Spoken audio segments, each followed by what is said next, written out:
ആദ്യം ഒരു art exhibition ചെയ്തപ്പോൾ ഒരുപാട് നെഗറ്റീവ് ഫീഡ്ബാക്ക് കിട്ടി. പക്ഷേ ഇപ്പോൾ ലേറ്റസ്റ്റ് ആയിട്ട് ചെയ്ത സമയത്ത് കിട്ടിയ ഫീഡ്ബാക്ക് ഭൂരിഭാഗവും എക്സലന്റ് പോസിറ്റീവ് ആയിട്ടുള്ള ഫീഡ്ബാക്ക് ആയിരുന്നു. അവിടെ എന്താ ഡിഫറൻസ് സംഭവിച്ചേ? നമ്മുടെ ആർട്ട് ക്ലാസ്സിലെ സ്റ്റുഡന്റ് ആയിട്ടുള്ള റെജി സാറിന്റെ വാക്കുകളോട് നമുക്കൊന്ന് കേട്ടോക്കാം. എക്സിബിഷൻ കഴിഞ്ഞാണ് ആദ്യം ഫസ്റ്റ് എക്സിബിഷൻ നടന്നിരുന്നു 2024 നടന്നിട്ട് പലരും മോശം അഭിപ്രായമാണ് പറഞ്ഞത്. അപ്പൊ ആർട്ടിസ്റ്റുകൾ വന്ന് കാണുമ്പോൾ ഡിസ്പ്ലേ ശരിയല്ല, പിന്നെ ചെറിയ വർക്കുകളാണ് എന്നൊക്കെ പറഞ്ഞു. പിന്നെ ഇപ്പൊ ഈ സാറിന്റെ കണ്ടപ്പോൾ സാറ് ഡ്രോ ബിഗ്, അപ്പൊ ഞങ്ങൾ അതും കൂടി വെച്ചിട്ടാണ് ഞങ്ങൾ എക്സിബിഷൻ ചെയ്തിരുന്നത്. അപ്പൊ കഴിഞ്ഞ തവണ കണ്ടു പലരും ഇത്തവണ വളരെ നല്ല അഭിപ്രായം പറഞ്ഞത്. പിന്നെ വേറൊരു എനിക്ക് പ്ലസ് കിട്ടിയ ഒരു കാര്യം, കഴിഞ്ഞ തവണത്തെ മാസ്റ്റർ പീസ് ഏറ്റവും കൂടുതൽ ഡിമാൻഡ്, ഏറ്റവും കൂടുതൽ ആളുകൾക്കും ഇഷ്ടപ്പെട്ട കാര്യം കഴിഞ്ഞ തവണത്തെ മാസ്റ്റർ പീസ് ആയിട്ട് പറഞ്ഞു. അത്രയും താങ്ക്സ് ഉണ്ട്, എനിക്ക് അങ്ങനെ ഇത് വരയ്ക്കാൻ പറ്റിയിട്ട്. എന്റെ കൂടെയുള്ള പാർട്ട്നേഴ്സ് ആയ ആള് ക്യൂറേറ്റർ ആണ്, ഫേമസ് ആർട്ടിസ്റ്റ് ആണ്.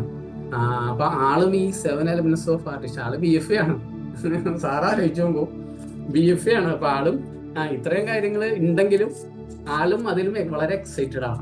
അപ്പൊ ഞാൻ എന്നോട് പറയാറുള്ളത്, ഇപ്പൊ ഈ എക്സിബിഷൻ നടത്തുമ്പോൾ തന്നെ ഇപ്പൊ ഫേമസ് ആർട്ടിസ്റ്റുകളുടെ കൂടെ നമ്മൾ അവര് BFA ആണെന്ന് ചോദിക്കും. BFA ആണ്, BFA കോഴ്സാണ്, അത് തന്നെയാണ് ചെയ്യുന്നത്, അത് ഓൺലൈനായിട്ട് ചെയ്യണം. അറിയാം, അത്രയും കണ്ടന്റ്സ് എനിക്ക് കിട്ടുന്നുണ്ട്. ഞാൻ ഒരു മടിയും കൂടാണ്ട് പറയും ഞാൻ BFA ആണെന്ന് പറയും. അതായത് സാറിന്റെ കോഴ്സിൽ നിന്ന് കിട്ടിയ കോൺഫിഡൻസ് ആണ് എനിക്ക് അത് പറയാനുള്ളത്. ഫസ്റ്റ് ടൈം കോഴ്സിലോട്ട് വരുന്നതിന് മുമ്പ് ഒരു എക്സിബിഷൻ ചെയ്ത സമയത്ത് കിട്ടിയ ഫീഡ്ബാക്സ് ഭൂരിഭാഗവും നെഗറ്റീവ് ആയിരുന്നു എന്നുള്ളതും, അതിനുശേഷം കൃത്യമായിട്ടുള്ള മെത്തേഡ്സ് ആൻഡ് ടെക്നിക്സ് പഠിച്ച് വീണ്ടും എക്സിബിഷൻ ചെയ്തപ്പോൾ ആ ഫീഡ്ബാക്കിലുള്ള മാറ്റവും മറ്റുള്ളവർ അറിയുന്നില്ല നമ്മൾ എന്തൊക്കെയാണ് പഠിച്ചതെന്ന്. മറ്റുള്ളവർ കാരണം നമ്മുടെ ആർട്ട് വർക്ക് മാത്രമാണ്. അപ്പോൾ ശരിക്കും പഠിച്ച ഒരാൾ ആർട്ട് വർക്ക് ചെയ്യുമ്പോൾ ആൾക്കാർക്ക് വാവുന്ന് തോന്നും. ആ ഡിഫറൻസ് ഇപ്പോൾ ഏതൊരു കൊച്ചുകുട്ടിക്കാണെങ്കിലും നമ്മൾ പഠിക്കാതെ ചെയ്തൊരു കാര്യം പഠിച്ച് ചെയ്യുന്നൊരു കാര്യം എൻ്റർലി ഡിഫറൻ്റ് ആണ്. അപ്പോൾ അതിൻ്റെ ബെനിഫിറ്റ് മനസ്സിലാക്കുന്നുണ്ടെന്ന് വിചാരിക്കുന്നുണ്ട്. യെസ്, അപ്പോൾ കൺഗ്രാജുലേഷൻ, മുന്നോട്ട് പോവാം.